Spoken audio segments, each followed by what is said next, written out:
Boa tarde, alunos do sexto ano. Então, vamos começar agora com a segunda semana do PET 6, tá? Do quarto PET, né? Segunda semana. Vamos lá. Então, frações. A gente vai continuar falando um pouquinho sobre frações, agora a gente vai trabalhar algumas operações, que é a adição e a subtração, tá? Então, adição e subtração de frações.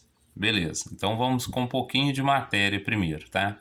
Para somar ou subtrair frações, tem uma condição. Elas só podem ser somadas ou subtraídas quando tiverem os denominadores iguais. O que é denominador? É o número que está embaixo da minha fração, né? A parte de baixo. Exemplo. Coloquei dois exemplos aqui o que eu consigo somar ou subtrair sem fazer nenhuma alteração, né? Veja bem que aqui ó, eu tenho 7 e 7. Como que eu vou proceder? Vou permanecer o 7 e somar os numeradores. Os numeradores, isso mesmo, ó, 5 com 12, 17. E de cá, mantenho o 15, né? Repetindo o 15, vou subtrair, ó, 32 menos 21. Então a operação é feita apenas com os números da parte de cima, tá? Ou seja, os numeradores. Então, assim, podendo somar ou subtrair denominadores da fração, né? Então vamos lá. Agora, no caso de adição e subtração envolvendo frações com denominadores diferentes, devemos realizar a redução ao mesmo numerador. Para isso, devemos aplicar algumas técnicas, como a utilização do MMC, ou mínimo múltiplo comum, né, entre os denominadores. Após a efetuação do mínimo múltiplo comum entre os denominadores diferentes, utilizamos o resultado como novo denominador, que será dividido pelo antigo e multiplicado pelo numerador correspondente. Então, isso tudo que está feito aqui, eu vou mostrar para vocês no exemplo aqui. Ó. Veja o exemplo. Eu tenho o número 3 e 2 no denominador, tá? Na parte de baixo aqui, ó. 3 e 2. O que eu vou fazer? Eu vou calcular o mínimo múltiplo comum. Nos próximos slides aqui vai estar como que a gente faz isso. Mas aqui já foi dado que ele é 6. Então o que ele vai ser? Ele vai ser o mínimo múltiplo comum ou o denominador comum entre todas. Então qual que vai? Eu vou substituir o 3 e o 2 pelo 6, tá? Fazendo isso, o que eu vou fazer agora? Eu vou seguir os passos que a gente escreveu lá. Primeiro, vou dividir 6 pelo denominador 3 e multiplicar pelo numerador 2. Tá aqui, ó. Vou pegar o 2, o 6, vou dividir por 2 e o resultado multiplicar aqui. Então tá aqui minha conta, ó. 6 dividido por 3, 2 vezes 2, 4. Aqui, 6 por 2, 3 vezes 7, 21. Então tá aqui. Agora eu posso somar a parte de cima, ou seja, meus numeradores. 4 mais 21, 25 sobre 6 é o resultado da minha operação. Vou seguir esse processo para todos os outros, tá? Aqui também tem a mesma situação, ó. Entre 2, 5 e 8 eu achei 40 como mínimo. Então, meu 40 fica aqui embaixo. O que eu faço? Pega o 40, divide pelo denominador e multiplica pelo numerador de cada uma delas. Igual está feito aqui, ó, tá? Nesses três casos aqui foi feita a mesma coisa. No primeiro eu achei 24, no segundo 60 e no outro 35. Como está sobre o mesmo denominador, eu posso fazer a operação. Somando e subtraindo por 35, eu achei 49. Aqui foi feito o mesmo processo, só que simplificado, né? Sem colocar toda essa operação aqui, a gente chegou ao mesmo resultado. Mas faz do mesmo jeito, tá? Então, na prática, temos que encontrar um número que seja divisível por todos os outros ao mesmo tempo, né? Para encontrar o MMC. Para encontrar o MMC, decompomos os números por fatores primos, tá? Então, um exemplo aqui, qual que é o mínimo múltiplo comum entre 5 e 6? Como que eu vou fazer isso, né? eu tenho aqui, ó, eu monto da seguinte maneira. Eu coloco os dois números aqui, o 5 e o 6, tá? Primeiro, qual que é o primeiro número primo para mim de dividir, tá? É o 2. Eu começo sempre do menor para o maior, tá? Então eu começo com 2. 6, 5 e 6, eu consigo dividir por 2? Só o 6, né? Então nesse caso eu vou repetir o 5 e fazer 6 por 2 dá 3. Então agora, entre 5 e 3, eu consigo dividir por quem?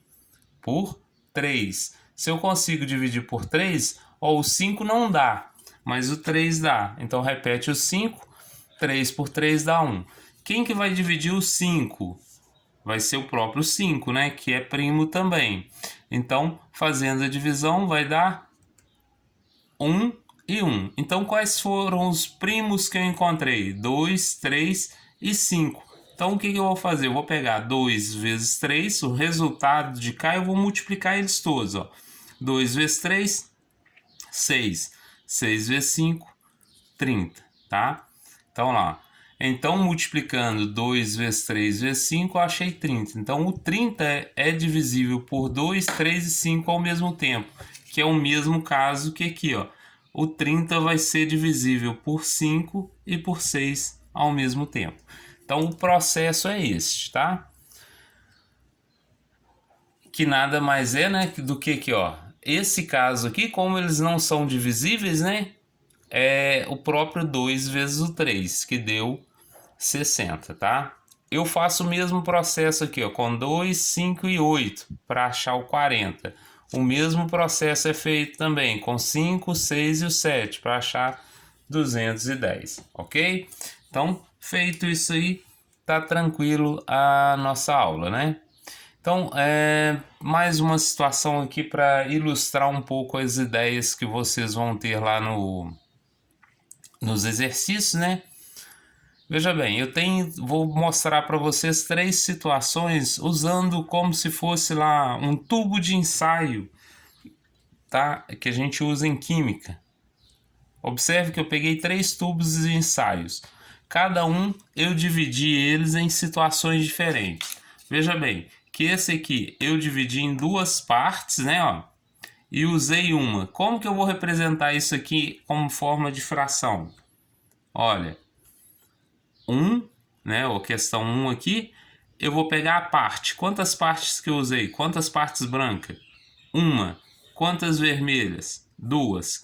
A segunda situação, eu tenho 2 partes brancas e o total das divisões aqui, ó, 1, 2, 3, 4, tá? E por último, o terceiro vai ser o quê? Ó, quantas partes brancas? 1, 2, 3, 4, né?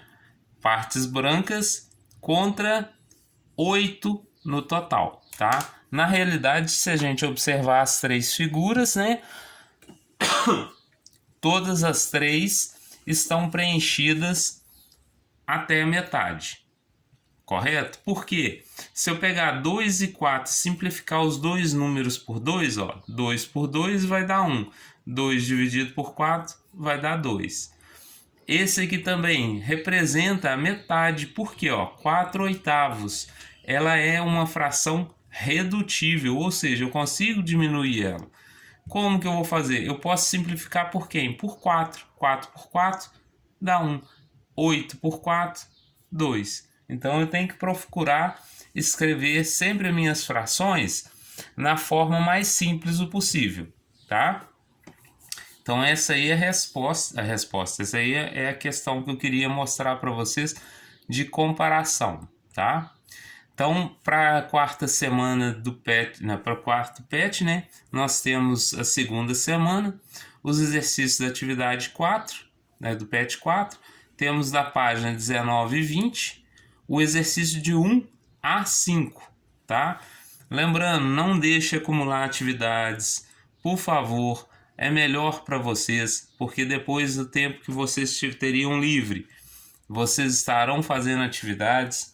Não existe o aluno sem fazer essas atividades, ou ele faz online, né, no caso de vocês, ou quem não está acompanhando a aula por motivos mais sérios, é óbvio, né? Que está fazendo compete impresso porque não tem, mora na fazenda e não tem internet. Então o que está acontecendo? Esse está fazendo o PET, né? Para mim e para vocês aqui que a gente está falando online, o que está acontecendo? Online não, né? Na internet, o que está acontecendo? Se você não fizer agora, a Sony já passou o recado, né, de que a responsabilidade é dos pais. E para evitar maiores transtornos, mantenham em dia as atividades, sempre aí com no máximo em uma semana, faça e envia para a gente, para os professores poderem estar olhando e dando retorno para a Sônia, tá? Desejo a vocês um bom dia, né, uma boa tarde, né, e que tenham aí um bom trabalho, ok? Eu aguardo a resposta de vocês via o link, ok? Um abraço.